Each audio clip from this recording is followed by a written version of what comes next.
Hello everyone.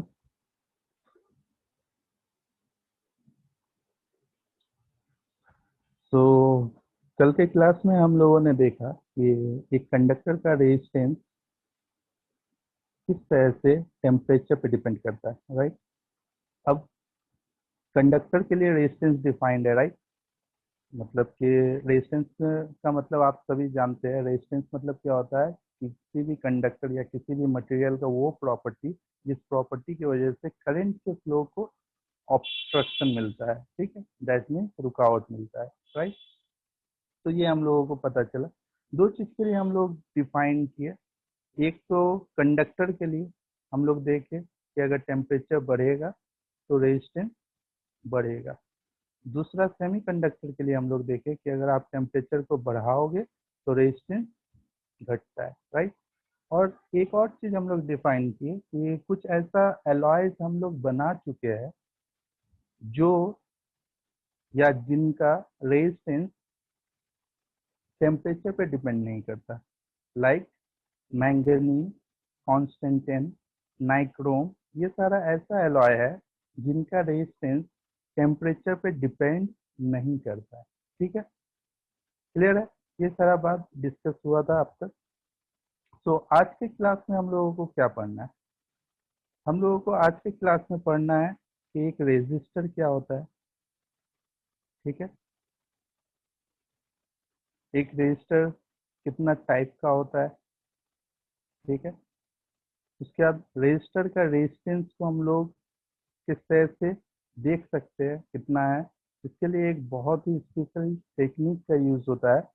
मतलब register असल में इतना छोटा होता है, कुछ इस तरह से दिखता है रजिस्टर, कुछ इस तरह से दिखता है। ये है रजिस्टर। अब रजिस्टर इतना छोटा होता है कि उसके ऊपर मतलब जनरली लिखा नहीं जाता है कि कितना ओम का रेजिस्टेंस है। उसके लिए एक कोडिंग किया जाता है, ठीक है, जिसे हम लोग बोलते हैं colour coding. Colour coding, colour coding of register, ठीक है। इसका मतलब क्या? इस रजिस्टर में चार बैंड होगा कलर का, 1 2 3 4, ऐसे कलर का 4 बैंड्स होगा, ठीक है। और ये चार बैंड का कलर बताएगा कि इस रेजिस्टर का रेजिस्टेंस कितना है, ठीक है। और लास्ट हम लोग आज के क्लास में पढ़ेंगे जे वेक्टर क्या होता है। जे वेक्टर का नाम है करेंट डेंसिटी, ठीक है। तो मेनली हम लोग ये चार टॉपिक आज के क्लास में डिस्कस करेंगे। एक रजिस्टर क्या होता है, रजिस्टर कितना टाइप का होता है, रजिस्टर का कलर कोडिंग क्या है, और करंट डेंसिटी क्या होता है, ठीक है। तो रेडी हो आप लोग ये चार चीज समझने के लिए?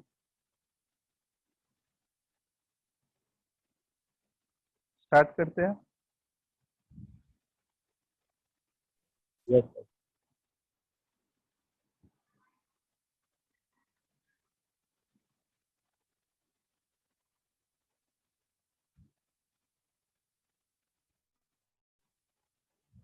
Okay.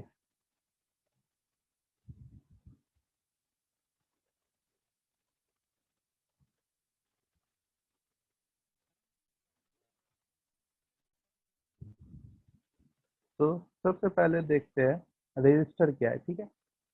It is a circuit element which opposes the flow of electric current, ठीक है। मतलब रजिस्टर क्या है? एक सर्किट एलिमेंट है जो करंट के फ्लो को अपोज करता है, ठीक है। मतलब कोई भी सर्किट एलिमेंट जो करंट के फ्लो को अपोज कर दे वो रजिस्टर कहता है इन जनरल, ठीक है। जैसे कि हम लोग जानते हैं कि अगर आप एक कंडक्टर ही ले लो, ये कंडक्टर का कुछ ना कुछ रेजिस्टेंस होता है, राइट। तो कंडक्टर कंडक्टर का क्या होता है? कुछ ना कुछ रेजिस्टेंस होता है। तो ये कंडक्टर को हम लोग रेजिस्टर बोल सकते हैं। समझने के लिए आप थोड़ा सा कंपेयर कर सकते हैं। आपने समझा कैपेसिटेंस क्या होता है कंडक्टर का, राइट। उसके बाद आपने पढ़ा कैपेसिटर क्या होता है, राइट। आपने जाना कि कैपेसिटेंस क्या, एक कंडक्टर का वो प्रॉपर्टी है जिस प्रॉपर्टी के बिना पे एक कंडक्टर अपने ऊपर चार्ज स्टोर करता है, राइट। और कैपेसिटर क्या है? वो डिवाइस है या वो सर्किट एलिमेंट है जो चार्ज स्टोर करता है। उसी तरह से रेजिस्टेंस क्या है? एक कंडक्टर का वो प्रॉपर्टी है जिस प्रॉपर्टी के बिना पे करंट को अपोजिशन महसूस होता है, राइट। और रेजिस्टर क्या है? वो डिवाइस या वो सर्किट एलिमेंट, असल में डिवाइस बोलना सही नहीं होगा क्योंकि इतना छोटा ये होता है ना, इसे हम डिवाइस जैसा नहीं बोलेंगे, ठीक है। एक रेजिस्टर को हम लोग इसलिए सर्किट एलिमेंट कहते हैं। सर्किट एलिमेंट मतलब क्या है कि वो सारा एलिमेंट जो सर्किट में यूज हो। तो सर्किट एलिमेंट बहुत सारा है, जैसे कि एक सेल सर्किट एलिमेंट है, एक रेजिस्टर सर्किट एलिमेंट है, एक कैपेसिटर सर्किट एलिमेंट है, एक इंडक्टर सर्किट एलिमेंट है, एक डायोड सर्किट एलिमेंट है। सारा का सारा सर्किट एलिमेंट के बारे में हम लोगों को पढ़ना है, ठीक है। इसके अलावा ट्रांजिस्टर भी सर्किट एलिमेंट है कुछ इस तरह, ठीक है। तो ये सारा चीज के बारे में हम लोगों को कहीं ना कहीं क्लास 12 में ही पढ़ना है, ठीक है। अब तक कितना सर्किट एलिमेंट के बारे में जानते हैं? हम लोग जानते हैं सेल क्या होता है या बैटरी क्या होता है, हम लोग जानते हैं कैपेसिटर क्या होता है। एक और चीज अभी हम लोग जान रहे हैं, रेजिस्टर क्या होता है, ठीक है। उसके बाद हम लोग जानेंगे इंडक्टर क्या होता है, ठीक है। तो नाम को अच्छे से समझ के रखिए, कौन सा नाम एक प्रॉपर्टी की तरफ इंडिकेट कर रहा है और कौन सा नाम एक सर्किट एलिमेंट की तरफ इंडिकेट कर रहा है, वो अच्छे से सेट करके रखिए अपने ब्रेन में, ठीक है। इसमें रटने का कोई बात नहीं। जैसे कि कैपेसिटेंस ये एक प्रॉपर्टी है, रेजिस्टेंस ये एक प्रॉपर्टी है, इंडक्टेंस ये एक प्रॉपर्टी है, ठीक है। जैसे कैपेसिटर ये एक सर्किट एलिमेंट है, रेजिस्टर ये एक सर्किट एलिमेंट है और इंडक्टर ये एक सर्किट एलिमेंट है, ठीक है। क्लियर है? तो रेजिस्टर क्या है? वो सर्किट एलिमेंट जो करंट के फ्लो को अपोज कर दे, ठीक है। इसका सिंबल क्या है? एक तो ये सिंबल होता है, सबसे ज्यादा फेमस ये सिंबल है, ये रेजिस्टर का सिंबल है, ठीक है। इसके ऊपर आर लिखा रहेगा, ये आर बताएगा इसका रेजिस्टेंस कितना है, आर ओम, ठीक है। ये आर क्या बताता है? रेजिस्टेंस बताता है। अच्छा, यहाँ पे एरो क्यों दिया गया है? ये भी रेजिस्टर का ही सिंबल है। बताइए एरो मतलब क्या? वेरिएबल। Variable, exactly. जैसे हम लोग कैपेसिटेंस देखे थे, ये एक कैपेसिटेंस का सिंबल है और ये भी एक कैपेसिटेंस का सिंबल है, ठीक है। जब वेरिएबल आएगा तो ऐसा, तो दोनों ही याद रखिए। लेकिन एग्जाम में अगर पूछे, मतलब या आपसे कोई पूछे, तो आप जनरल वाला बता सकते कि ये रजिस्टर का सिंबल है, ठीक है। ओके, तो अब देखते हैं रजिस्टर का कितना टाइप है। मेन के पास दो टाइप का रजिस्टर मौजूद है। पहला रजिस्टर को कहते हैं एलॉय, ठीक है। जितना भी एलॉय से सारा का सारा नहीं, मेनली वो सारा एलॉय जो कांस्टेंट रेजिस्टेंस प्रोवाइड कर पाए। अब कांस्टेंट रेजिस्टेंस वो सारा एलॉय प्रोवाइड कर पाएगा जो टेम्परेचर पे डिपेंड नहीं करेगा, राइट।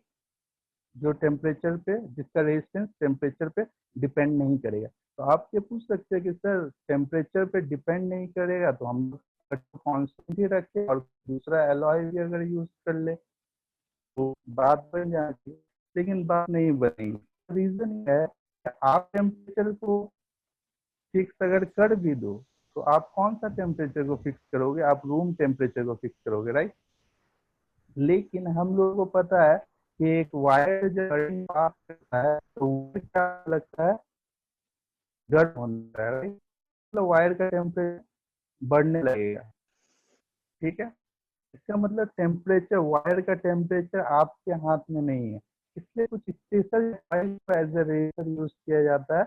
और एलॉयज का नाम कल भी आपने सुना, आज भी सुन लीजिए। जैसे कि कौन सा एलॉय है? Nichrome, manganese, constantan, etcetera. ये सारा एलॉयज रेजिस्टर जैसा बिहेव कर सकता है, या हम लोग ये सारा एलॉयज को रेजिस्टर कह सकते हैं, ठीक है। अब इसका दो प्रॉपर्टी है, ठीक है। पहला प्रॉपर्टी है कि resistivity is nearly independent of temperature. कल के क्लास में ही आवाज क्लियर आ रही है? सर बीच बीच में बस थोड़ी सी। हेलो सर वॉल्यूम थोड़ी लो है। सर बीच बीच में अटक जा रही है वॉल्यूम आपकी लो? आवाज। ओके ओके, अभी सही है ना? यस सर, अभी सही यस है। सर। ओके, सो पहला प्रॉपर्टी क्या है एलॉयज का? कि इसका जो एलॉयज का जो रेजिस्टेंस होता है वो टेम्परेचर पे नियरली इंडिपेंडेंट है। इसका मतलब क्या, नियरली क्यों बोला गया है, कोई बता पाएगा? कल की क्लास में कोई अच्छे से अटेंड किया था? क्यों नियरली इंडिपेंडेंट? सर क्योंकि रेजिस्टेंस कभी भी जीरो एग्जैक्ट नहीं हो सकता ना, तो उसकी कुछ वैल्यू होती है। नेग्लिजिबल मानते हैं लेकिन हम उसे एग्जैक्ट जीरो नहीं मानते। नहीं, आप सेंटेंस को लगता है सही से पढ़े नहीं, एक बार सेंटेंस पे ध्यान दीजिए। Resistivity is nearly independent of temperature है, ठीक है? तो नियरली क्यों है, एग्जैक्टली इंडिपेंडेंट ऑफ टेम्परेचर क्यों नहीं है? क्योंकि हम सर लोगों ने एक तरीके क्लास में पढ़ा कि एक अगर नाइक्रोम का वायर ले और उसका रेजिस्टेंस और टेम्परेचर का ग्राफ बनाए, टेम्परेचर को केल्विन में लेके, तो हम लोगों को ग्राफ एकदम स्ट्रेट मिलता तो कोई बात नहीं था। इसका मतलब कि ये मतलब एलॉयज का रेजिस्टेंस इंडिपेंडेंट ऑफ टेम्परेचर होता है, लेकिन क्या ऐसा ग्राफ मिलता है? नहीं। एट हाई टेम्परेचर इसका भी रेजिस्टेंस इंक्रीज करने लगता है। ये है एग्जैक्ट ग्राफ, ठीक है? क्लियर है? तो इसलिए बोला गया है कि नियरली इंडिपेंडेंट ऑफ टेम्परेचर जो एलॉयज का रेजिस्टेंस होता है या रेजिस्टिविटी होता है, जो भी बोलो, या तो रेजिस्टेंस बोलो या रेजिस्टिविटी बोलो, ठीक है? दोनों सेम चीज नहीं है, लेकिन टेम्परेचर के साथ दोनों का सेम रिलेशन है, ठीक है? इसलिए रेजिस्टेंस बोलो या रेजिस्टिविटी बोलो, दोनों टेम्परेचर पे नियरली इंडिपेंडेंट है, ठीक है? जब तक कि बहुत ज्यादा हाई टेम्परेचर ना हो तब तक रेजिस्टिविटी क्या है, टेम्परेचर से इंडिपेंडेंट रहेगा। लेकिन बहुत ज्यादा हाई टेम्परेचर पे ऐसे एलॉयज का भी क्या होता है, रेजिस्टिविटी टेम्परेचर पे डिपेंड करने लगता है, और टेम्परेचर को अगर बहुत ज्यादा हाई कर दोगे तो रेजिस्टेंस इंक्रीज करने लगेगा, ठीक है? क्लियर है? ओके। लेकिन इसका एक डीमेरिट भी है। डीमेरिट ये है कि एलॉय टाइप का अगर आप रेजिस्टर यूज करोगे तो high resistance can not be obtained practically. मतलब कि प्रैक्टिकली आप एलॉयज का यूज करके बहुत ज्यादा हाई रेजिस्टेंस नहीं ऑब्टेन कर सकते। इसका रीजन ये है कि आप रेजिस्टेंस का एक्सप्रेशन क्या जानते हो एक कंडक्टिंग वायर के लिए? R equal to rho l by A, ठीक है? और आप इस एक्सप्रेशन से समझ सकते हो कि अगर आप बहुत ही लंबा वायर लोगे तो उसका रेजिस्टेंस बढ़ेगा, और बहुत ही पतला वायर लोगे, ठीक है, बहुत ही थिन वायर लोगे तो रेजिस्टेंस बढ़ेगा, ठीक है? लेकिन आप कितना लंबा ले पाओगे? एक आपको ऑब्वियसली एक सर्किट में यूज करना है ना, ऐसा थोड़ी है कि 2-3 किलोमीटर का वायर जस्ट एक छोटे से सर्किट में घुसा दिए, नहीं हो सकता। तो प्रैक्टिकली ऐसे थ्योरेटिकली तो हम लोग बोल सकते हैं, अच्छा आपको कितना ओम का रेजिस्टेंस चाहिए, 100 का, तो 100 के क्रॉस कॉरेस्पॉन्ड में 200 मीटर का वायर ले लो। लेकिन 200 मीटर सर्किट आप सर वॉइस ज्यादा ग्लिच हो तो रही है, समझ नहीं आ रहा।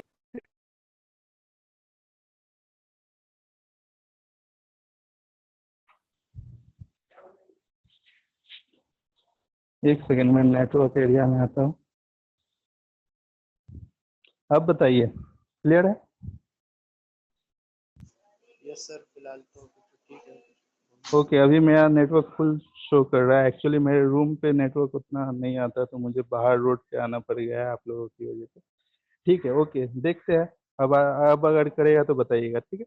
सो रेजिस्टेंस, एक एलॉय टाइप का रेजिस्टर आप अगर यूज करना चाहो और आपको हाई रेजिस्टेंस चाहिए, तो थ्योरेटिकली आपको क्या बोलना होगा?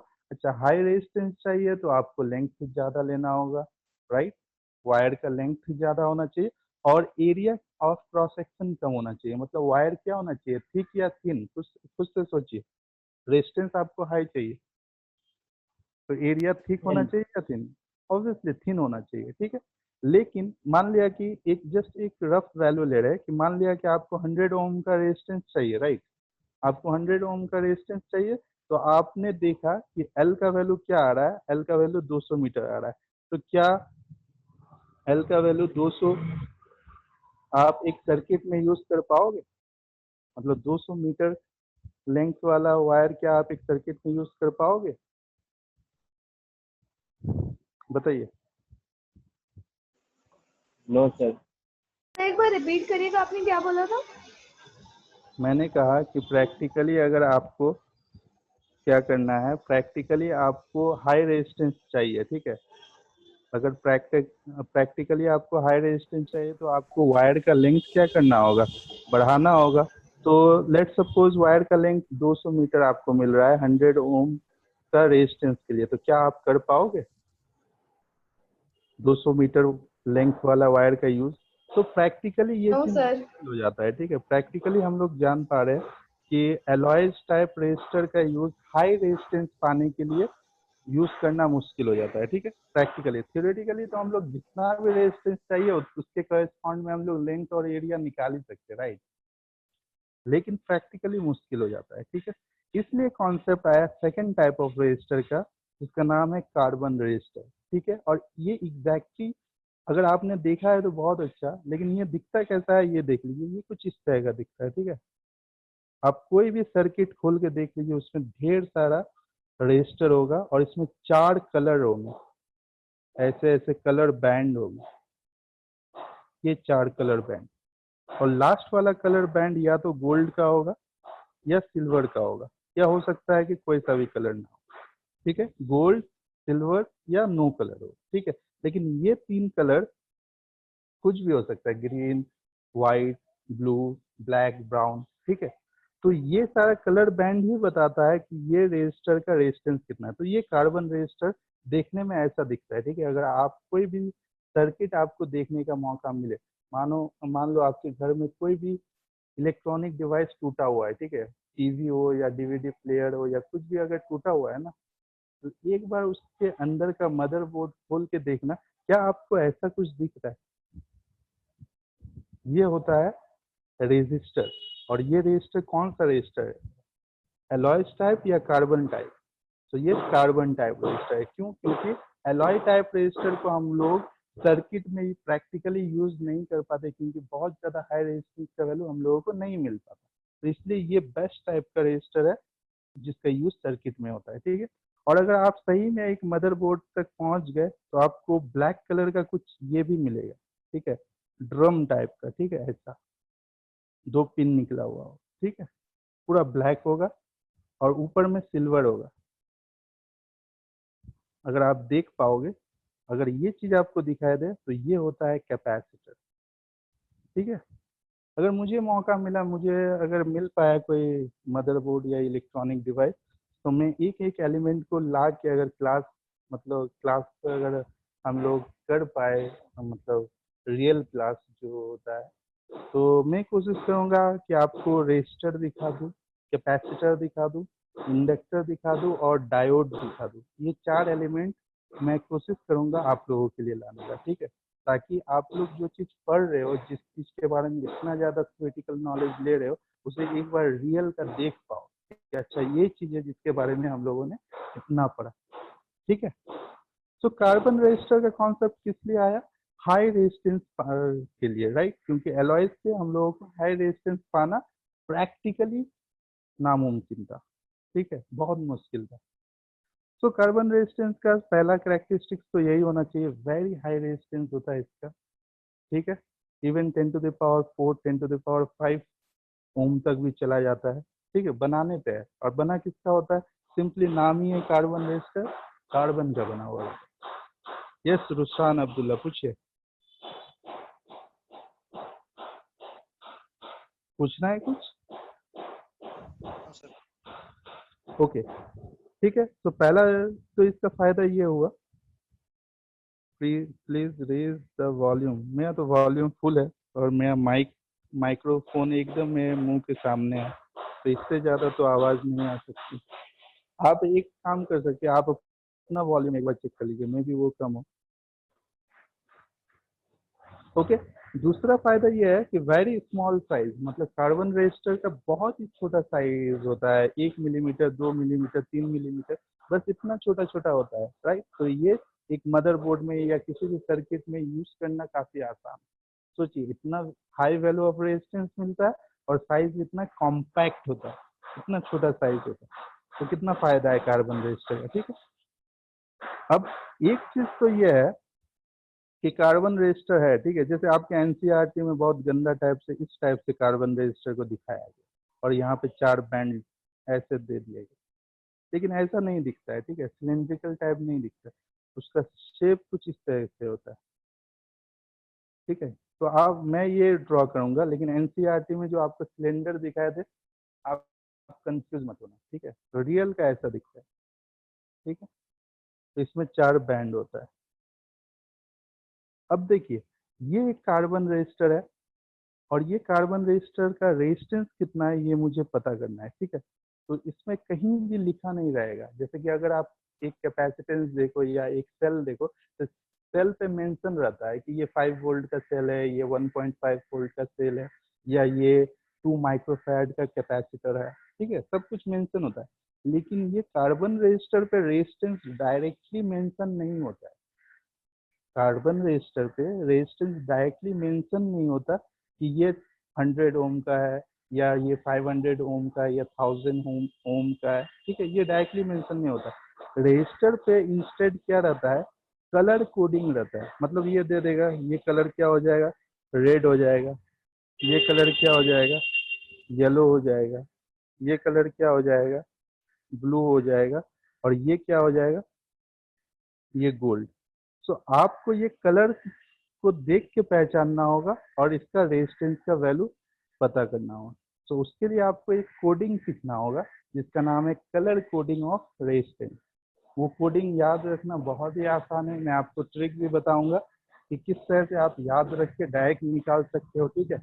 जस्ट 5 से 10 सेकंड के अंदर किस तरह से रेजिस्टेंस का वैल्यू आप निकाल लोगे, ठीक है। लेकिन पहले हम लोगों को ऑब्जेक्ट से पूरा का पूरा प्रोसेस से जाना होगा और पूरा का पूरा कलर कोडिंग को अच्छे से सीखना होगा। क्या आप लोग इंटरेस्टेड हो कलर कोडिंग सीखने में? Yes sir. Yes sir.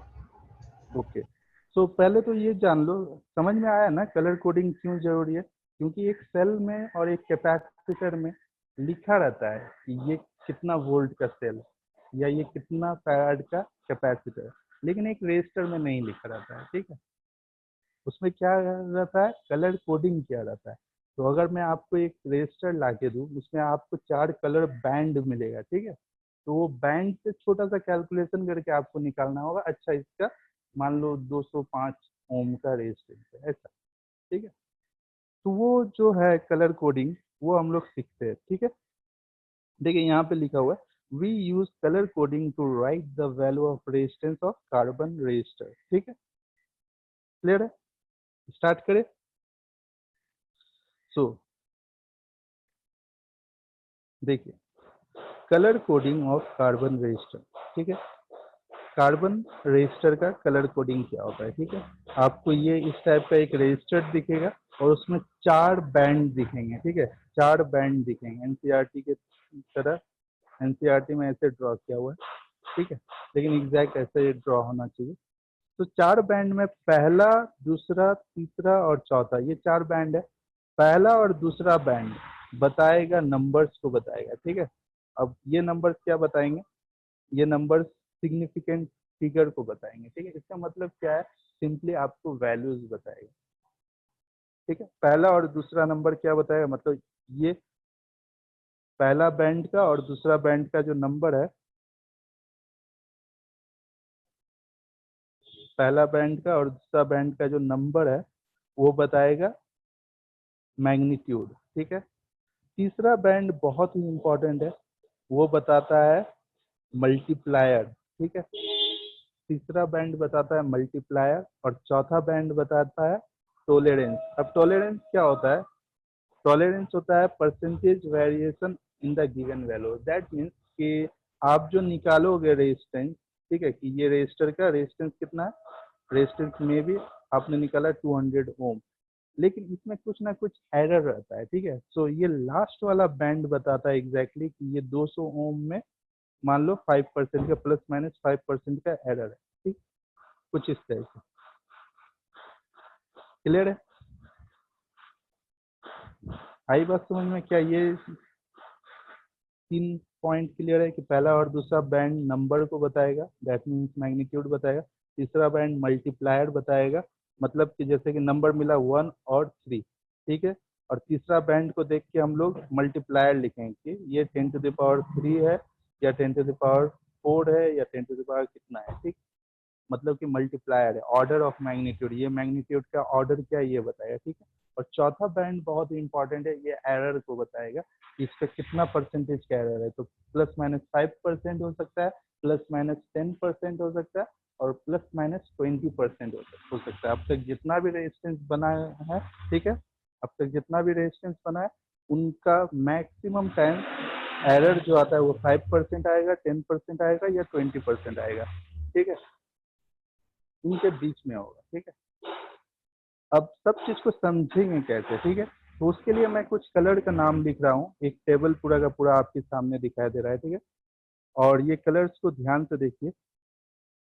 सबसे पहला कलर है black, brown, red, orange, yellow, green, blue, violet, grey and white, ठीक है। ये कितना कलर है? 10 कलर का नाम है, राइट। ये 10 कलर का नाम लिख दिए और इसी सीरीज में लिखना है। अगर सीरीज गड़बड़ा गया, मान लो कि रेड को आप यहाँ से निकाल के ब्लू के साथ रिप्लेस कर दिए, ठीक है, तो ऑब्वियसली आपका जो आंसर आएगा वो गलत आएगा। क्यों? क्योंकि हर एक कोडिंग के पीछे कुछ ना कुछ लॉजिक छिपा रहता है और इस कोडिंग के पीछे ये सीरीज लॉजिक है, ठीक है। तो कलर्स का नाम इसी सीरीज में होना चाहिए। अब ये सीरीज आप कैसे याद रखोगे ये मैं एंड में बताऊंगा, पहले तो जस्ट देख लो एक बार, ठीक है। उसके बाद 2-4 क्वेश्चन प्रैक्टिस कर लो, उसके बाद मैं बताऊंगा कि किस तरह से याद रख सकते हो ये सीरीज को, ठीक है। तो एक बार फिर से कलर का नाम क्या क्या है? Black, brown, red, orange, yellow, green, blue, violet, grey and white, ठीक है। उसके बाद पहला और दूसरा नंबर जो बैंड का नंबर है, ठीक है, पहला बैंड और दूसरा बैंड, ठीक है, उसके लिए लिखेंगे 0 से 9 तक, इसी सीरीज में लिख देना है, ठीक है। और मल्टीप्लायर जो कि तीसरा बैंड है, उसके लिए हम लोग 10⁻0 से स्टार्ट करेंगे 10⁻9 तक, दिखाई दे रहा है ऐसा, ठीक है। क्या ये 3 चीज समझ में आया? फिर एक और बार बताइए। इसका मतलब क्या है कि ये पूरा का पूरा कोडिंग चार्ट है। ये चार्ट आपको पूरा का पूरा मगअप करने का कोई जरूरत नहीं है, एक शॉर्टकट ट्रिक है, उससे आप याद रखिए। लेकिन समझने के लिए पहले ये चीज समझिए कि बैंड का ये 4 बैंड है, ठीक है। कुछ इस तरह से देखिए 1 2 3 4, ठीक है। अब ये चार बैंड में अलग अलग कलर होगा, ठीक है। तो पहला और दूसरा कलर को देख के मान लिया कि पहला कलर क्या है? ब्लैक है, और दूसरा कलर क्या है? ऑरेंज है, ठीक है। तो आप ब्लैक में जाओगे पहला नंबर खोजने के लिए, तो ब्लैक के लिए नंबर क्या मिला आपको? 0। और उसके बाद दूसरा नंबर खोजने के लिए ऑरेंज के पास जाओगे तो ऑरेंज के लिए नंबर कितना मिलेगा? 3, ठीक है। उसके बाद तीसरा देखोगे बैंड, तीसरा बैंड मान लिया कि आपका है येलो, ठीक है। तो आप क्या करोगे? येलो के पास जाओगे, और क्योंकि येलो मल्टीप्लायर है ना, मतलब तीसरा वाला है, तीसरा वाला बैंड क्या है? मल्टीप्लायर है। तो ये पहला और दूसरा को छोड़ के ये तीसरा पे अगर रहे तो तीसरा पे येलो की जगह पे आप क्या लिखोगे? 10⁻4। अभी एक क्वेश्चन करेंगे तो उससे पूरा का पूरा क्लियर हो जाएगा, ठीक है। पहले ये सीरीज देख लीजिए। एक्सक्यूज मी सर, ये सर फर्स्ट और सेकंड बैंड का कलर सेम होगा क्या? नो, जस्ट फर्स्ट और तो सेकंड बैंड मिल के एक नंबर रिप्रेजेंट करेगा। जैसे कि नंबर कितना हो सकता है आपका? 0 से लेके 99 तक हो सकता है नंबर, राइट। क्योंकि यस 100 सर, से ऊपर होगा नंबर तो फिर से तो रिपीटिंग फॉर्म में लिख ही सकते हैं हम, ठीक है। तो अब यस 0 सर, से 99 के लिए कोई भी नंबर बीच में आप सेलेक्ट कीजिए, ठीक है। मान लिया 49, ठीक है, मान लिया 49, ये एक नंबर है, ओके। अब ये 49 में देखिए, 49 में कितना डिजिट है? 2 डिजिट है। सो यस पहला सर, पहला डिजिट रिप्रेजेंट करेगा पहला बैंड का कलर, और दूसरा बैंड का कलर से दूसरा डिजिट हम लोगों को मिलेगा। क्या ये बात क्लियर है? Yes sir. ओके। अभी एक क्वेश्चन करेंगे और अच्छे से क्लियर होगा, ठीक है। सो ये देख लीजिए अच्छे से, चार्ट को एक बार देख लीजिए, ठीक है। सो पहला बैंड, दूसरा बैंड और तीसरा बैंड क्लियर हो गया, ठीक है। चौथा बैंड जो टॉलरेंस का बैंड है, जो एरर को बताएगा या वेरिएशन को बताएगा, वो देख लीजिए। उसमें याद रखने वाला कुछ नहीं है, बस 3 चीज है। पहला है गोल्ड अगर होगा तो उसमें 5% का वेरिएशन हो सकता है, मतलब लास्ट वाला कलर को आप देखोगे, पहला, दूसरा, तीसरा और चौथा। ये जो चौथा बैंड है, ये जो चौथा बैंड है, ये अगर गोल्ड है, इसका मतलब इस रेजिस्टेंस को आप देख, मतलब इस रेजिस्टर को आप देख के ही बता दोगे कि जो भी आंसर हो, मुझे नहीं पता आंसर, लेकिन जो भी आंसर हो, अगर लास्ट वाला गोल्ड है ना तो इसके आंसर में 5% का एरर है, ठीक है। अगर लास्ट वाला बैंड सिल्वर हो, ठीक है, तो इसका जो भी रेजिस्टेंस का वैल्यू है, जो भी रेजिस्टेंस का वैल्यू है उसमें 10% का एरर है, ठीक है। और अगर लास्ट वाला बैंड मिसिंग हो, तो 3 ही बैंड हो, लास्ट में कोई कलर ही ना हो, ठीक है, तो उसमें 20% का एरर होगा। ये 3 चीज को ध्यान से देखिए, गोल्ड के लिए 5%, सिल्वर के लिए 10% एंड नो कलर के लिए 20%। अगर कोई कलर ही ना हो, मतलब वैसे रेजिस्टेंस, वैसे रेजिस्टर का रेजिस्टेंस में कितना परसेंट का एरर है? 20% का। क्या ये बात क्लियर है?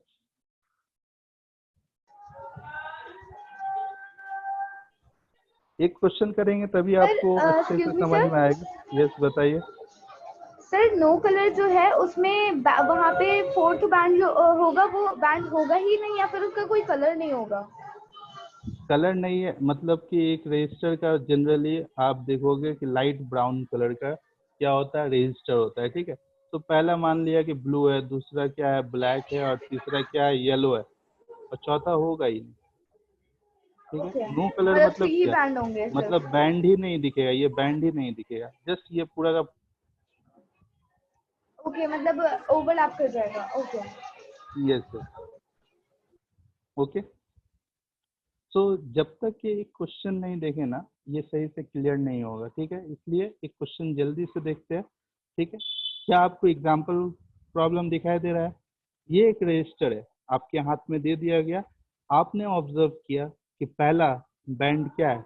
अब आप सोच सकते सर किधर से जाएंगे, कलर को इधर से देखेंगे या कलर को इधर से देखेंगे? क्या आपने तो मुझे ऐसे दिया, तो कलर को किधर से देखेंगे? आप चेक कर लो गोल्ड या सिल्वर किधर है, उसे लास्ट में कर दो, ठीक है। गोल्ड या सिल्वर किधर है उसे लास्ट में कर दो, ठीक। और दूसरे साइड से कलर को देखना स्टार्ट करो। सो येलो क्या है? पहला कलर है। ब्राउन क्या है? दूसरा कलर है। रेड क्या है? तीसरा कलर है, मतलब मल्टीप्लायर क्या है? रेड है। और गोल्ड क्या है? चौथा कलर है। गोल्ड मतलब इस रजिस्टर में एरर कितना है? 5% का। इस रजिस्टर के रेजिस्टेंस में एरर कितना है? 5% का, ठीक है। क्लियर है? अब देखिए इसका रेजिस्टेंस लिखते कैसे, लिखने का तरीका क्या है। देखिए रेजिस्टेंस इसका हो जाएगा, पहला देखिए येलो, पहला और दूसरा कलर क्या बताता है? नंबर्स बताता है, तो सिंपली नंबर्स की तरफ देखिए, पहला और दूसरा यही लिस्ट है। मैंने 2 बार नहीं लिखा, 0 1 2 3, फिर से सेकंड नंबर के लिए 0 1 2 3, यहाँ पे ब्रैकेट में लिख दिया कि पहला और दूसरा के लिए यही वाला कॉलम आपको देखना। तो पहला क्या है? येलो। येलो खोजिए, इसमें कहाँ पे येलो दिखाई दे रहा है और कितना नंबर है उसके सामने? क्या 4। दिख रहा है? येलो 4 है, राइट। सो मैंने यहाँ पे 4 लिखा। दूसरा कलर भी क्या बताता है? नंबर बताता है। तो दूसरा क्राउन कलर क्या है? ब्राउन है। मुझे बताइए ब्राउन का क्या नंबर है? 1। तो 1। 1। एग्जैक्टली। तो 4 के बगल में मैंने क्या दिया? 1। क्योंकि तीसरा कलर मल्टीप्लायर को बताएगा, तो एक मल्टीप्लीकेशन का साइन आ जाएगा, ठीक है। तीसरा कलर क्या है? रेड। अब तीसरा कलर देखिए, 10 पहला और इज दूसरा तो पावर नंबर बता 2, रहा था, देखिए 10 पहला और स्क्वायर। दूसरा तो नंबर बता रहा था, तीसरा मल्टीप्लायर बता रहा है, मतलब कलर के बगल वाला ये नंबर को नहीं लेना है, ये लेना है, ठीक है। तीसरा कलर के लिए ये वाला कॉलम यूज करना है। रेड कहाँ है? ये है। और रेड के लिए आप क्या यूज करोगे? 10⁻², ठीक है। क्या ये रेजिस्टेंस का वैल्यू कंप्लीट है? नहीं, ऐसे रेजिस्टेंस में कुछ ना कुछ एरर होगा, राइट। एरर क्या को कैसे लिखते हो? प्लस माइनस लिखते हो ना। एरर के को कैसे लिखते हो? Plus minus. और कौन सा कलर बताएगा एरर को? देखिए लास्ट वाला कलर गोल्ड है, मतलब कि इसमें प्लस माइनस 5% का एरर है। क्या इतना आसान चीज आप खुद से कर लोगे? देखिए तो इसका रेजिस्टेंस कितना हो गया? 41 इंटू 10⁻²। इसका मतलब कि इसका रेजिस्टेंस या तो आप इसी फॉर्म में रहने दो, या जस्ट इसे लिख दो 4100 प्लस माइनस 5%। ये 4100 मतलब 4100, 4100 ओम का रेजिस्टेंस है। देखिए कितना हाई वैल्यू ऑफ रेजिस्टेंस आपको मिल रहा है, 4100 4100 ओम का रेजिस्टेंस है, और ये 4100 का 5% एरर हो सकता है, मतलब 4100 से 5% ज्यादा हो सकता है एक्चुअल वैल्यू, या 5% कम हो सकता है एक्चुअल वैल्यू। ठीक है, क्या ये बात क्लियर है? सर तो फिर कलर कोडिंग जो है ये तो मतलब सिर्फ डबल डिजिट से हो सकती है ना? तो इसलिए तो आपके पास 4 बैंड है, पहला नहीं और मतलब दूसरा मेरा नंबर को मतलब है बता। कि 2 डिजिट होता है अगर रेजिस्टेंस, उससे ही स्टार्ट हो सकती है, सिंगल डिजिट रेजिस्टेंस के लिए नहीं हो सकता। नहीं हो सकता, अगर सिंगल डिजिट रेजिस्टेंस होगा तो पहला कलर क्या होगा, ब्लैक होगा, ब्लैक के लिए 0 पहले आ जाएगा, उसके बाद ब्राउन होगा, ये अगर तो 0 1, तो ये तो है सिंगल डिजिट, 0 1 तो एक ही डिजिट है, राइट, 0 को ओके छोड़ ओके सकते। ओके। तो इतना बेहतरीन तरीके से कोडिंग किया गया है कि पूरा का पूरा single digit, double digit, triple digit, 4 digit, 5 digit, 6 digit, up to कितना डिजिट, 10⁹ डिजिट तक जा सकते हैं स्टार्टिंग फ्रॉम 0। क्लियर है? क्या 0 ओम का रेजिस्टेंस बन सकता है, सोच के बताइए। यस सर, दोनों ब्लैक हो नो जाए। सर। प्रैक्टिकली तो नहीं बन सकता, लेकिन कलर कोडिंग के हिसाब से हम लोग थ्योरेटिकली बना सकते हैं कि पहला 2 को ब्लैक कर दो। ठीक है, तो 0 0 इंटू, अब आने वाला आगे वाला कुछ भी रहा है, ठीक है, आगे वाला कुछ भी रहा है, आंसर क्या होगा, 0 ही होगा, क्योंकि मल्टीप्लाई में है ना। समझ में आया, पहला 2 ब्लैक, लेकिन आप जैसे ही कार्बन का यूज करोगे ना, कार्बन में कुछ ना कुछ रेजिस्टेंस रहता है, तो जैसे ही कार्बन का थोड़ा सा भी एलिमेंट लिए तो रेजिस्टेंस तो आ ही गया। प्रैक्टिकली आप 0 ओम का रेजिस्टेंस नहीं बना सकते, लेकिन आप इस कोडिंग से समझ सकते हैं कि 0 से लेके 10⁹ ओम तक का रेजिस्टेंस आप देख सकते हो। ठीक है, कलर कोडिंग से निकाल सकते हो। क्लियर है? इंटरेस्टिंग है? इंटरेस्टिंग तब होगा जब 2-4 क्वेश्चन आप खुद से सॉल्व करोगे। तो 2-4 क्वेश्चन तो नहीं, मैं जस्ट एक क्वेश्चन आपसे करवाना चाहूंगा। जल्दी से पेन पेपर निकालिए और मुझे इस रजिस्टर का रेजिस्टेंस बताइए। ठीक है,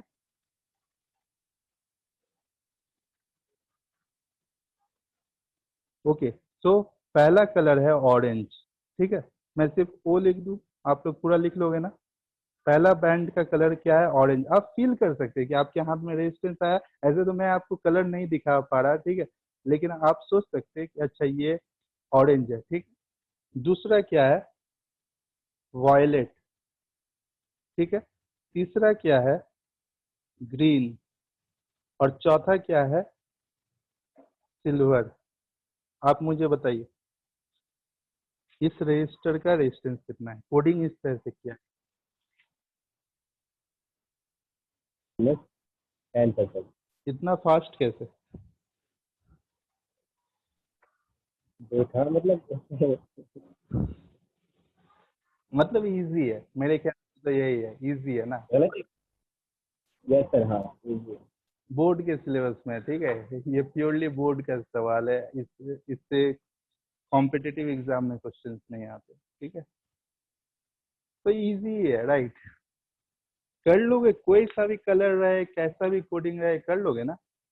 अच्छा, कंफ्यूज नहीं होना है, मैं बार बार बता रहा हूँ कि एनसीईआरटी में इतना अच्छा डिजाइन वाला नहीं रहेगा। एनसीईआरटी में वो लोग सिलेंडर बना के उस पर 4 बैंड दे देंगे। ठीक है, क्लियर है, कंफ्यूज नहीं होइएगा ना। नहीं होंगे सर। तो आंसर कैसे निकालना है, पहला क्या है, ऑरेंज, खोजिए ऑरेंज क्या है, ऑरेंज यहाँ है ना, तो नंबर क्या होगा, पहला 3। उसके बाद कौन सा कलर बैंड है, वायलेट, वायलेट के लिए नंबर कितना है, 7। उसके बाद मल्टीप्लायर है ना, थर्ड बैंड मल्टीप्लायर को बताता है, ग्रीन, ग्रीन कहाँ है, यहाँ है, 10⁵ ठीक है, और सिल्वर के लिए प्लस माइनस कितना परसेंट, 10%। बस इतना ही करना था। एक और क्वेश्चन कराए या समझ गए? सर एक और क्वेश्चन। ओके, तो स्पीड में करना है, ठीक है, क्योंकि समझ तो आप गए हो, लेकिन यस सर। टाइम भी बचाना है ना। अच्छा, बोर्ड में भी टाइम बचाने का जरूरत है क्या, लगता है आपको? आपने एग्जाम दिया ना क्लास 11 का, कैसा रहा, मतलब टाइम कम पड़ गया, ऐसा हुआ क्या आपका? अगर ऐसा हुआ तो आपको फास्ट बनना होगा, आपको टाइम बचाने का वहां पे भी जरूरत। सो पहला कलर है रेड। ठीक है, मेरे पास जो कलर अवेलेबल है मैं वही कर दे रहा हूँ। दूसरा कलर है येलो। ठीक है, ताकि थोड़ा सा आपको फील हो जाए। तीसरा तीसरा कलर है ब्लू। ठीक है, और चौथा कलर है गोल्ड। है क्या मेरे पास? आप इसे इमेजिन कर लीजिए, ये गोल्ड है। ठीक है, ये गोल्ड है। -5%।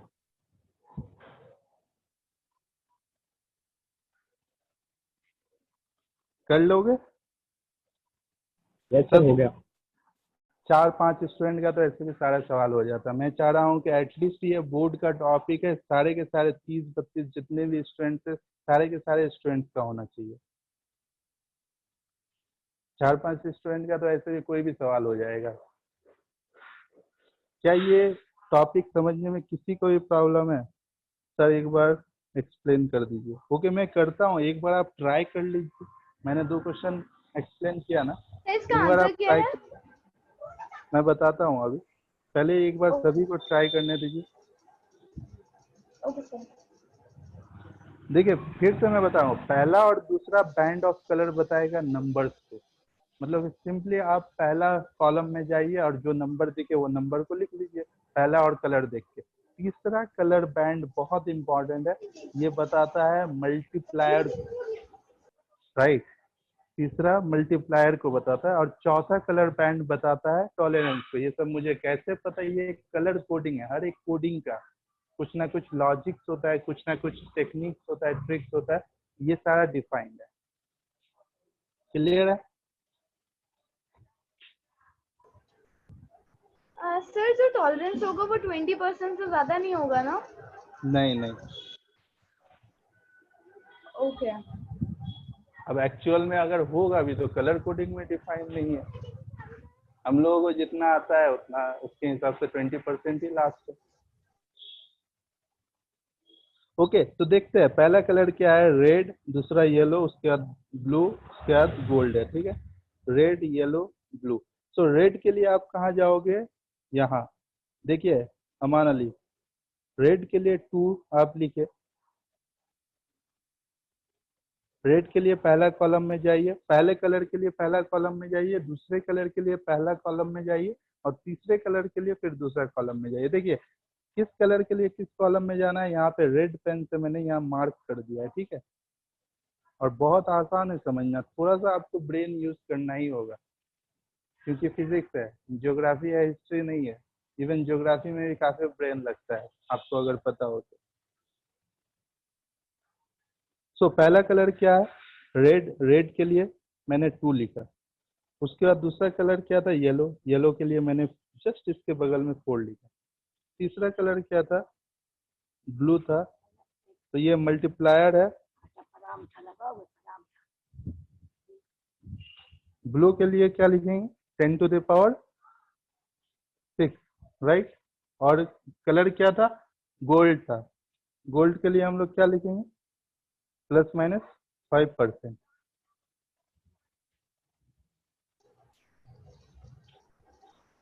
बताइए।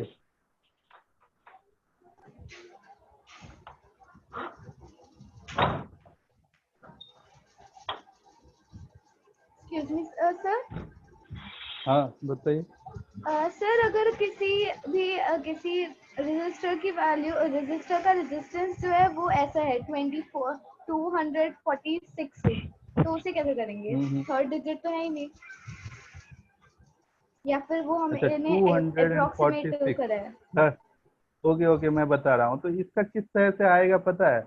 आप मैथ से भी जान सकते हैं कि इसे क्या लिख सकते हैं। 24 × 10⁻²4.6 अप्रोक्सीमेशन कितना हो गया? 25 हो गया। Yes sir. इंटू 10⁻1 नहीं लिख सकते क्या? 10⁻1 डिफाइन नहीं है, कौन सा कलर के लिए 10⁻1 है? ब्राउन है। देखिए यहाँ, यस सर। तो डिफाइंड है, सब कुछ हो जाएगा, आपको टेंशन नहीं लेना है। बहुत ही इंटेलिजेंट वे में ये कलर कोडिंग बनाया गया है। ठीक है,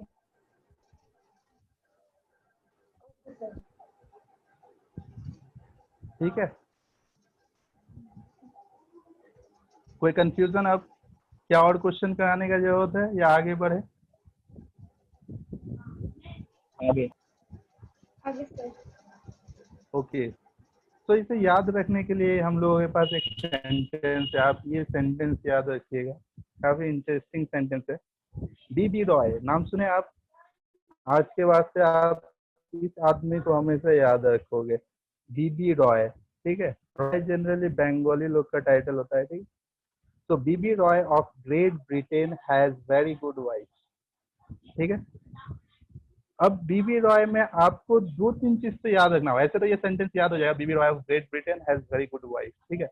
लेकिन इसमें 2-3 चीज इसलिए आपको याद रखना होगा क्योंकि 3 बी है, राइट। और असल में 3 बी से कलर का नाम आता है, ब्लैक, ब्राउन और ब्लू। सर आपकी आवाज कट रही है। ओके, अब आप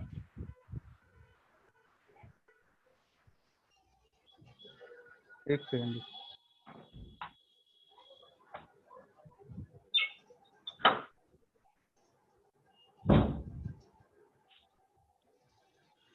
देखिए असल में बी लेटर से 3 कलर का नाम होता है ना, ब्लैक, ब्राउन और ब्लू, ठीक। तो आपको इस सीक्वेंस में याद रखना है कि पहला भी ब्लैक के लिए आया है, दूसरा भी ब्राउन के लिए आया है, R for red, O for orange, Y for yellow, G for green, B for blue, V for violet, G for green, W for white. ऐसे तो ये सारी चीज आपको याद हो ही जाएगा, जो भी कैपिटल लेटर से मैंने लिखा है, ठीक है। जो भी कैपिटल लेटर से लिखा हुआ है उसके लिए तो कलर डिफाइंड है, आप लोग समझ ही सकते हैं। जी से कौन सा कलर आएगा, और से ग्रीन आएगा।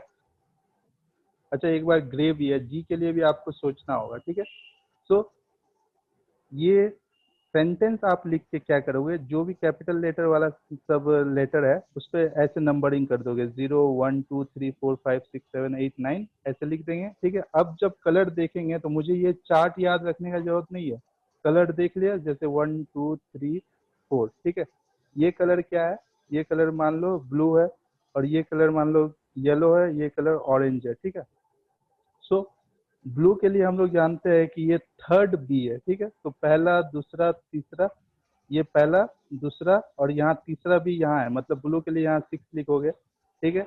उसके बाद येलो है, येलो यहाँ पे है, ठीक है। और येलो के ऊपर क्या लिखा हुआ है, 4 लिखा हुआ है, ठीक है। और तीसरा मल्टीप्लायर होता है, ये ऑरेंज है, रॉय में ROY, ये ऑरेंज है ना, मतलब 10⁻³ और ये अगर कुछ भी लिखा रहेगा तो आपको तो अब तक याद हो ही गया होगा कि गोल्ड के लिए 5%, सिल्वर के लिए 10%। क्लियर है? इस तरह से आप निकाल सकते हैं, आपको पूरा का पूरा सर ये आपकी आवाज टेबल याद कट है। रही है। अभी भी हेलो, आवाज आ सर रही है? बीच में अभी कट गई थी, अभी बीच ओके में कट ओके, गई थी। अभी तो नेटवर्क काफी अच्छा है, ठीक है। कर लोगे, इस सेंटेंस से ही आप पूरा का पूरा डिफाइन कर लोगे, ठीक है। ये नोट्स में इंक्लूड करना ना भूलना, ठीक है।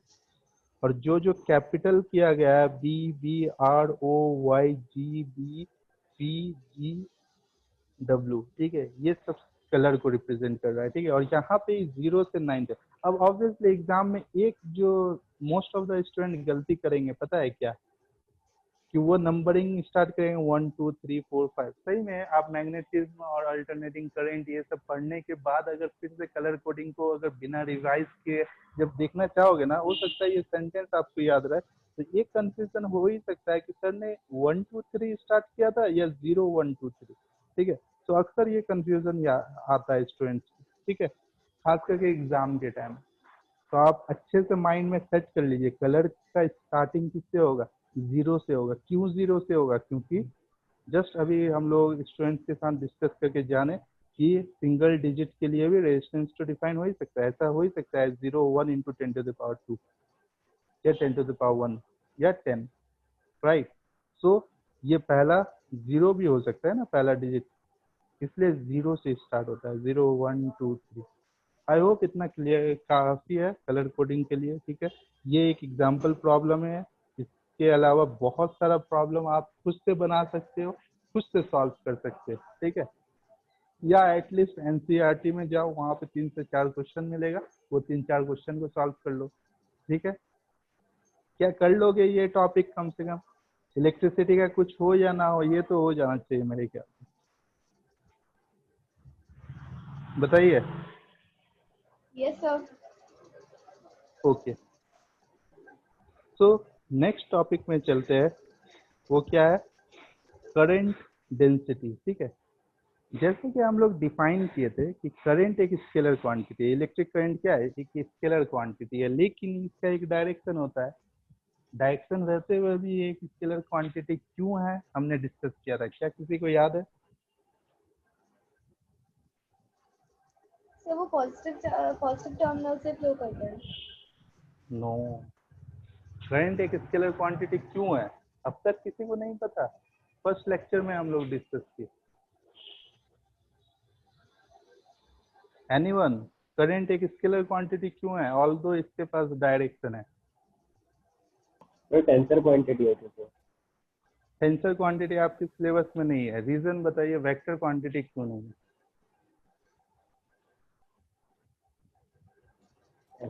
सर वेक्टर इसलिए वो स्केलर क्या कहते हैं, वेक्टर इसलिए, एक मिनट, नहीं कंफ्यूज हो गया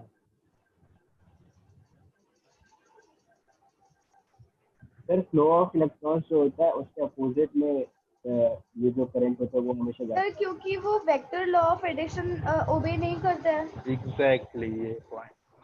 क्योंकि क्योंकि याद आ क्योंकि अगर ये 5 एम्पियर का करंट है और ये 2 एम्पियर का करंट है और इन दोनों करंट के बीच का एंगल मान लो 60 डिग्री है, ऑब्वियसली अगर वेक्टर लॉ को ओबे करता तो आप लिखते हैं कि resultant current I resultant equal to under root 5 square plus 2 square plus 2 into 5 into 2 into cos of 60 degree. लेकिन इतना कुछ करने का जरूरत ही नहीं है। करंट क्या हो जाता है? Simply 5 plus 2 7 ampere.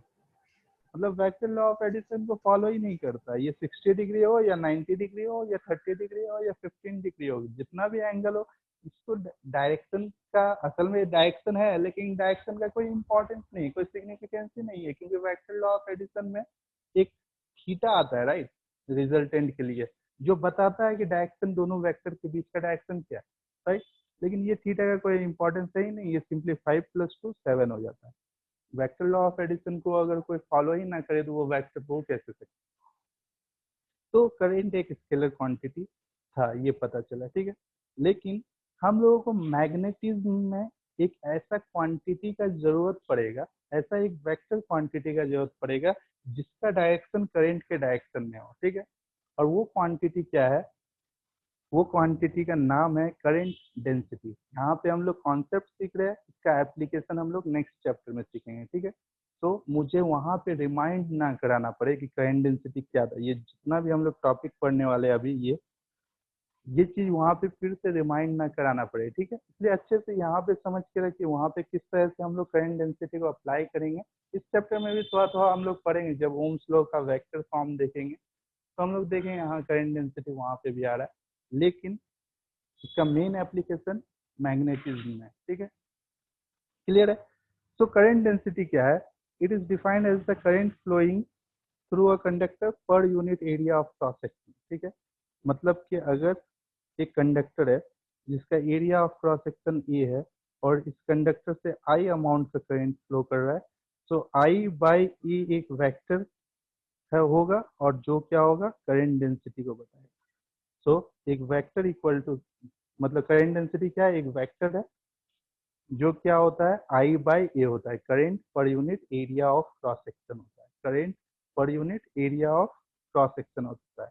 तो आप पूछ सकते हैं सर अगर जे एक वेक्टर क्वांटिटी है तो इसका कुछ ना कुछ डायरेक्शन होगा, right. J that means current density अगर एक वेक्टर क्वांटिटी है तो इसका कुछ ना कुछ डायरेक्शन होगा। तो इसका डायरेक्शन करंट के डायरेक्शन में माना जाता है।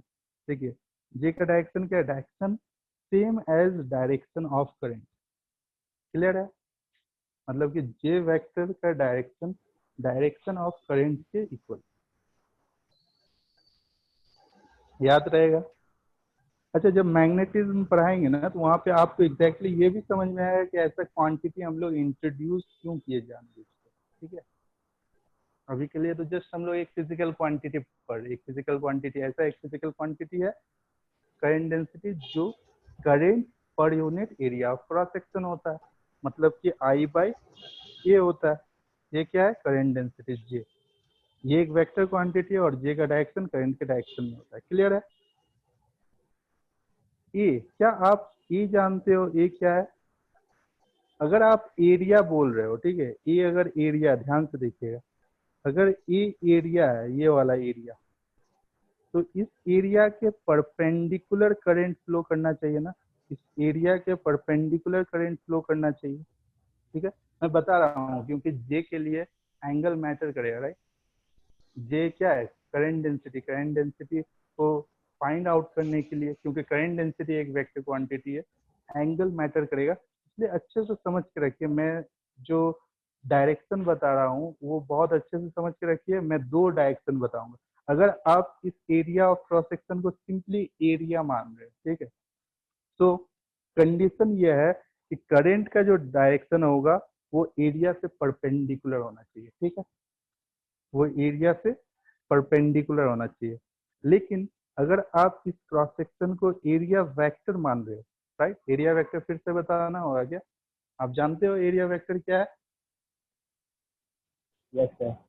एरिया वेक्टर का डायरेक्शन किधर सर होगा? आपकी आवाज नहीं आ रही है, अभी एरिया बीच वेक्टर में का कट गई थी। ओके, एरिया वेक्टर का डायरेक्शन क्या होता है? Perpendicular to the surface. Perpendicular. Perpendicular to the surface. ठीक है, तो देखिए दो डायरेक्शन आपको लेना है कि अगर ए क्या है? एरिया। और एरिया को कैसे लेना है? Area should be take perpendicular to current. ठीक है, यहाँ टेकन होना चाहिए। ठीक है, area should be taken perpendicular to current flow, मतलब कि एरिया को करंट फ्लो से परपेंडिकुलर लेना है, अगर एरिया आप मान रहे हो। ठीक है, स्केलर मान रहे हो। लेकिन अगर आप एरिया वेक्टर मान रहे हो तो एरिया वेक्टर का डायरेक्शन क्या होगा? परपेंडिकुलर होगा। इस एरिया के परपेंडिकुलर लाइन ये है और करंट का डायरेक्शन ये है। ठीक है, तो अगर आप एरिया बोलोगे तो एरिया करंट के परपेंडिकुलर होना चाहिए, या एरिया वेक्टर बोलोगे तो area vector should be parallel to current flow. देखिए ये एरिया वेक्टर है, इसका डायरेक्शन ये, और करंट भी ऐसे ही आ रहा है।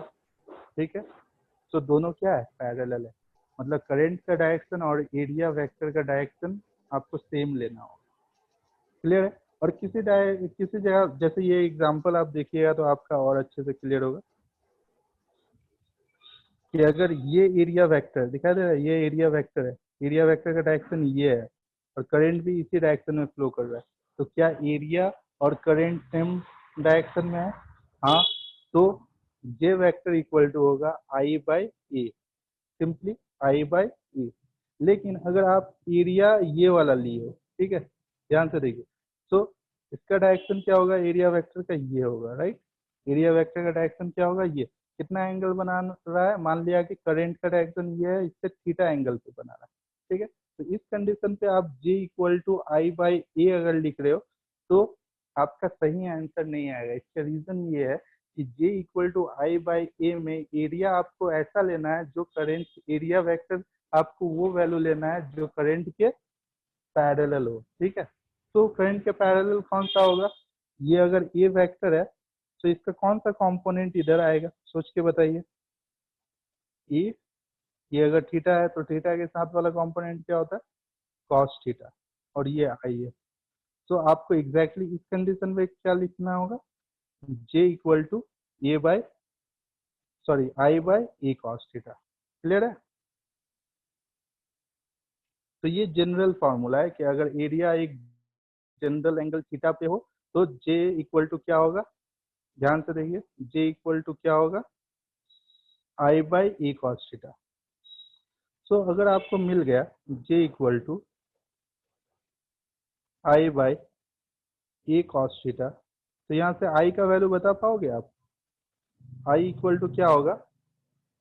जे ए कॉस थीटा ना। अब इसे आप वेक्टर में लिख सकते हैं। ए डॉट बी क्या होता था? ए डॉट बी क्या होता था? ए बी कॉस थीटा, याद है? A dot B equal to A B cos theta. तो उसी तरह से जे ए कॉस थीटा को आप जे वेक्टर डॉट ए वेक्टर लिख सकते हैं ना। Yes sir. तो यहाँ से हम लोगों को ये एक्सप्रेशन मिलता है, current equal to J vector dot A vector. Current equal to J vector dot A vector. क्या डॉट प्रोडक्ट का दूसरा नाम स्केलर प्रोडक्ट था? सोच के बताइए। डॉट प्रोडक्ट का ही तो दूसरा नाम स्केलर प्रोडक्ट था, और ये नाम स्केलर प्रोडक्ट क्यों पड़ा? क्योंकि डॉट प्रोडक्ट का रिजल्ट एक स्केलर क्वांटिटी था। जैसे कि 2i डॉट 2i क्या मिलेगा आपको? 4। रिजल्ट क्या है? 4 है, और 4 क्या है? एक स्केलर क्वांटिटी है। तो डॉट प्रोडक्ट का रिजल्ट क्या मिलता था? एक स्केलर क्वांटिटी है। तो आप देख सकते हो जे डॉट ए, इसका रिजल्ट क्या है? करंट है, और करंट एक स्केलर क्वांटिटी है। एग्री?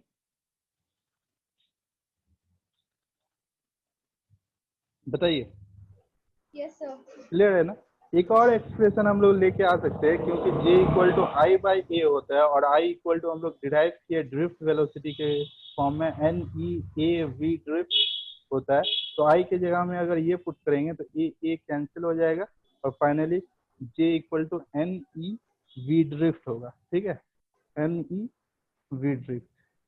क्लियर है? ये असल में मैग्नीट्यूड ऑफ J। क्लियर है? तो आपको क्या याद रखना है? आपको कुछ पॉइंट याद रखना है। जैसे कि पहला, करंट डेंसिटी एक वेक्टर क्वांटिटी है जो डिफाइन है किस तरह से? करंट, इसका मैग्नीट्यूड किस तरह से डिफाइंड है? करंट पर unit area of cross section. दूसरा पॉइंट आपको ये याद रखना है कि एरिया वेक्टर और करंट का डायरेक्शन। ठीक है, एरिया वेक्टर और करंट, करंट के ऊपर वेक्टर नहीं दिए। ठीक है, ये कुछ नहीं है। एरिया वेक्टर और करंट का डायरेक्शन क्या होना चाहिए? सेम होना चाहिए या पैरेलल होना चाहिए। ठीक है, और तीसरा पॉइंट आपको ये याद रखना है कि आई इक्वल टू क्या होता है? जे डॉट ए होता है। J dot A. अब अगर कोई क्वेश्चन आपको इस तरह से दे दे कि एक कंडक्टर के लिए जे वेक्टर डिफाइंड है 2i cap plus 3j cap, और एरिया वेक्टर इस तरह से डिफाइंड है i cap plus j cap. ठीक है, सो करंट कितना होगा? क्या आप बता पाओगे?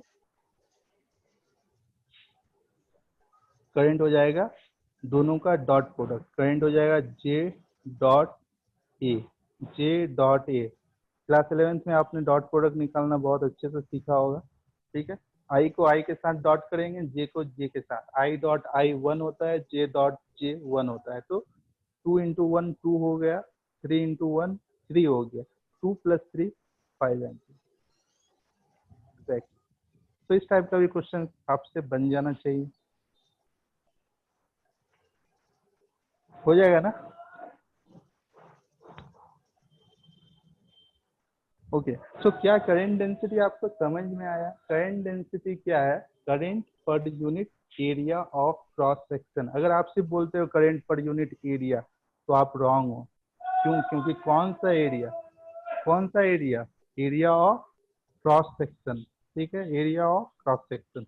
क्योंकि एरिया और एरिया ऑफ क्रॉस सेक्शन में थोड़ा सा डिफरेंस है। क्या डिफरेंस है बता पाओगे? क्योंकि एरिया कुछ भी हो सकता है। एक कंडक्टिंग वायर के लिए ये सरफेस एरिया है, दिखाई दे रहा है, कर्व सरफेस एरिया। ये भी एक एरिया है, और ये भी एक एरिया है। तो कौन सा एरिया का बात हो रहा है? Area of cross section. कैसे पता चलेगा एरिया ऑफ क्रॉस सेक्शन क्या होगा? क्या कोई बता पाएगा? क्या कोई बता पाएगा कि एरिया ऑफ क्रॉस सेक्शन क्या हमेशा ये हो जरूरी है? बताइए।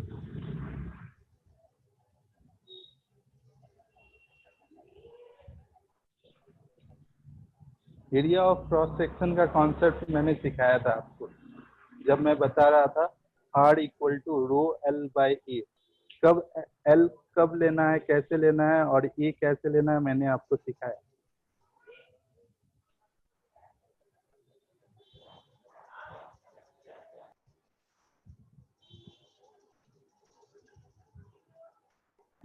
बताइए, क्या जरूरी है हर बार एरिया यही हो, ये वाला? क्या ये वाला हमेशा एरिया ऑफ क्रॉस सेक्शन हो जरूरी है? बताइए, आपका कॉन्सेप्ट क्या कहता है?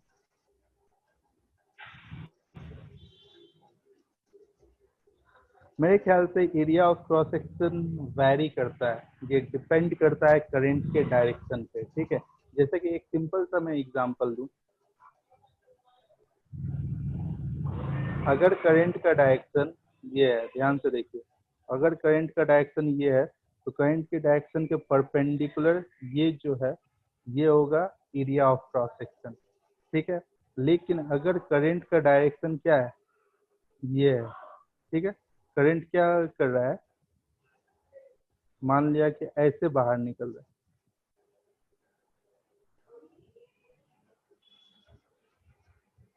कुछ इस तरह से करंट बाहर निकल रहा है, तब एरिया ऑफ क्रॉस सेक्शन क्या हो जाएगा, ठीक है, तब एरिया ऑफ क्रॉस सेक्शन ये जो कर्व सरफेस का एरिया होगा वो हो जाएगा एरिया ऑफ क्रॉस सेक्शन। कोई बता पाएगा आप इस कर्व सरफेस का एरिया निकाल पाओगे? हम लोगों के क्लास में बहुत सारे मैथ्स के स्टूडेंट्स हैं, वो हेल्प कर सकते हैं। ये किसी भी सिलेंडर का कर्व सरफेस एरिया क्या होता है? 2πr/h। IRL हाँ 2πr/h। एच क्या है? Length, हाइट और लेंथ ऑफ सिलेंडर। हम लोगों के पास फिजिक्स में तो एच नहीं है, अब अभी तक हम लोग एल एल के पास एल एल है, इस सिलेंडर का लेंथ जो होगा। तो इसको कुछ इस तरह से कर सकते हैं कि अगर समझना चाहो तो यहाँ से कट कर लो, कट करने से आपको कुछ इस तरह से दिखेगा, एक रेक्टेंगल मिलेगा, और ये रेक्टेंगल का ये वाला जो लेंथ होगा ये क्या होगा, 2πr होगा, और ये तो एल था। तो रेक्टेंगल का एरिया क्या होता है, 2πr, मतलब लेंथ इंटू ब्रेथ, तो 2πr इंटू एल, ठीक है। अगर क्वेश्चन पूछ दे तो इस तरह से भी सोच सकते हैं, ठीक है। आगे बढ़े,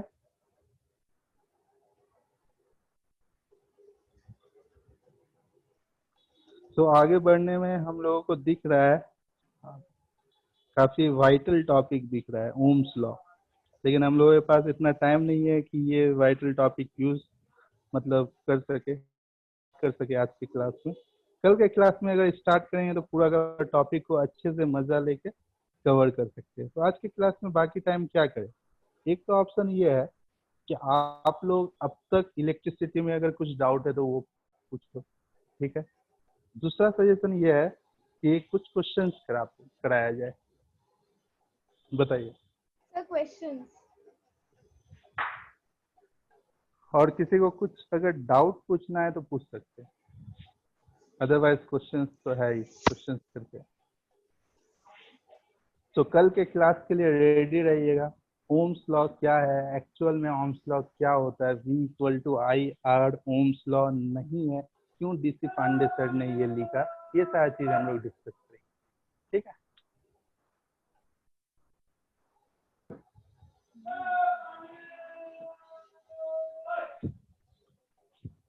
फिजिक्स का टेस्ट कब होगा?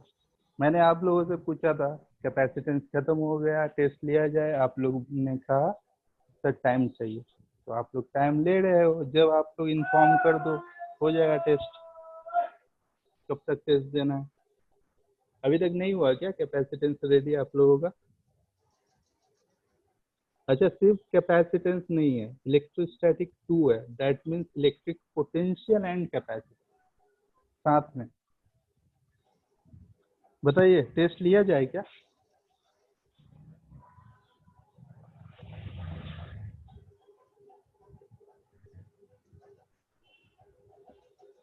ओके, एक बार मैं डिस्कस कर लेता हूँ।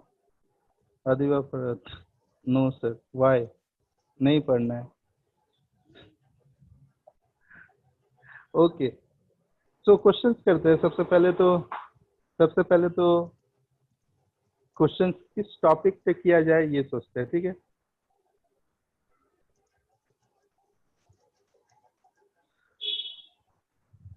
अच्छा, टेस्ट के लिए बहुत सारे कमेंट्स आ रहे हैं,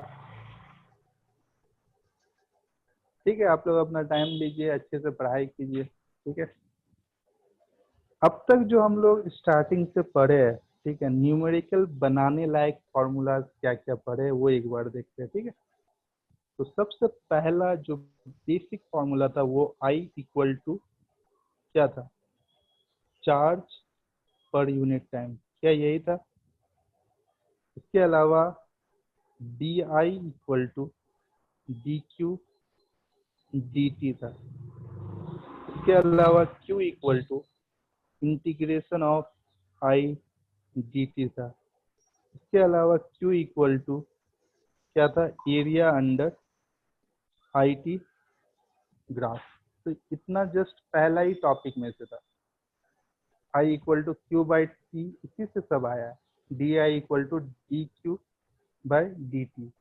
एक डेल्टा वाला भी था, delta I equal to delta Q by delta T. क्या आप लोग नाम याद रखे हो? इसे इंस्टेंटेनियस करंट कहेंगे, इसे एवरेज करंट कहेंगे। ये तो करंट का बेसिक डेफिनेशन है। और चार्ज को इंटीग्रेट करके निकालते हैं, और चार्ज एरिया अंडर कर्व रहेगा। ये सब बात पता है ना? तो ये पहला था। दूसरा हम लोग क्या पढ़े, बता पाइएगा, आपको याद है? मेरे ख्याल से दूसरा डेफिनेशन था ड्रिफ्ट वेलोसिटी का, और जो हम लोगों को मैग्नीट्यूड मिला ई टाउ बाय एम। लेकिन न्यूमेरिकल के लिए आप ये फॉर्मूला याद कर सकते, E V tau by M L. क्या ये बात क्लियर है? रिकॉल कर पा रहे हो आप, या एकदम खो गए हो केमिस्ट्री और बायोलॉजी में? याद आ रहा है ना? कुछ कुछ फिजिक्स भी है।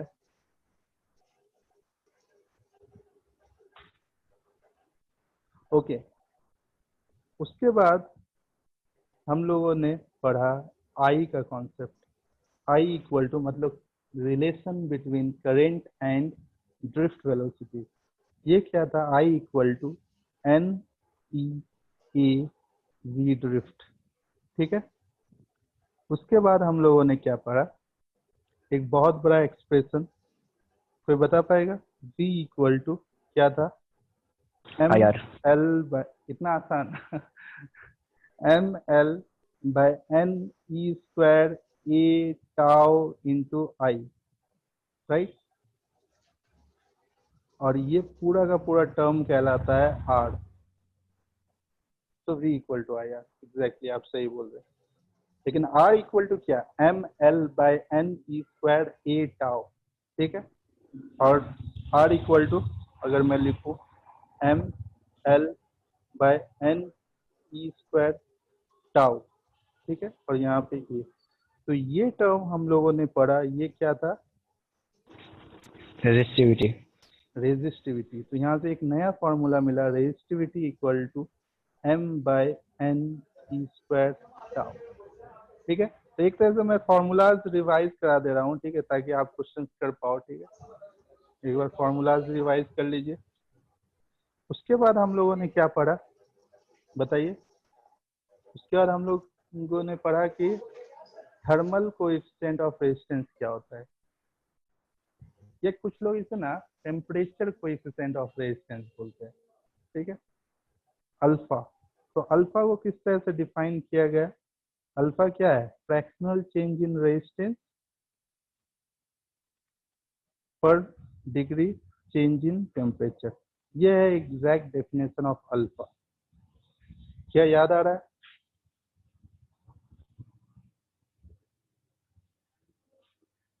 और इसी से हम लोग टी टेम्परेचर पे रेजिस्टेंस आर अगर हो तो R equal to R naught into 1 plus alpha delta T.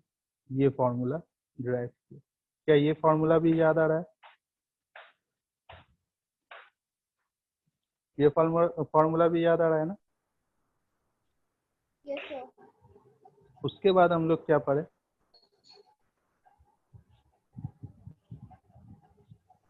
उसके बाद शायद आज का क्लास हुआ ना। तो आज के क्लास में हम लोगों ने कलर कोडिंग पढ़ा, colour coding of resistance and current density का कॉन्सेप्ट पढ़े। So current density equal to I by A पढ़े, ये एक फॉर्मूला। और I equal to n e A v drift divided by A करके ए कैंसिल कर दिए, आंसर आया एन ई वी ड्रिफ्ट, ये पढ़े। इसके अलावा आई का हम लोग एक्सप्रेशन डॉट प्रोडक्ट के फॉर्म में लेंगे। ठीक है, और ये डॉट प्रोडक्ट वाला फॉर्म काफी आपका यूजफुल हो सकता है। आई इक्वल टू क्या होता है? J dot A, J dot A. क्या ये एक्सप्रेशन भी क्लियर है? ओके, तो इतना ही पढ़े और जस्ट हम लोगों का फॉर्मूला रिवीजन में ही सारा का सारा टाइम लग गया। आई होप एकदम इलेक्ट्रोस्टैटिक सॉरी करंट इलेक्ट्रिसिटी के स्टार्टिंग से अभी तक जितना भी फॉर्मूला हम लोग पढ़े सब आपका रिकॉल हो गया, याद आ गया ना सर?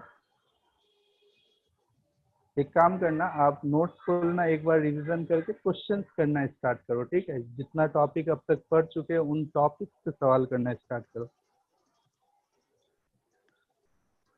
आज या कल मैं असाइनमेंट देता हूँ इसका, ठीक है? लेकिन असाइनमेंट क्या है ना, मेरे पास जो है एक तो फाउंटेन जाना और वहाँ पे रखा हुआ है तो वो लेके आ सकता हूँ, उसमें टाइम लग सकता है, ठीक है?